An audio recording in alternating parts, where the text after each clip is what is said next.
بسم الله.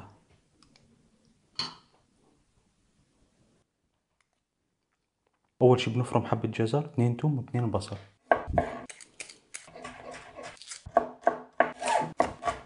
بالمقلاية بننزل شوية زيت ولحم مفروم، بنزل عليها البصل والثوم وبعدين الجزر، عصير 3 حبات بندورة ودبس فليفلة، رشة ملح وفلفل أسود، وآخر شي ورق غار، وبنخليها تقريبا ربع ساعة على نار هادية. عندي هون طنجرة فيها مي وملح، نزل عليها كاسين معكرونة وبنحطها على النار 8 دقايق.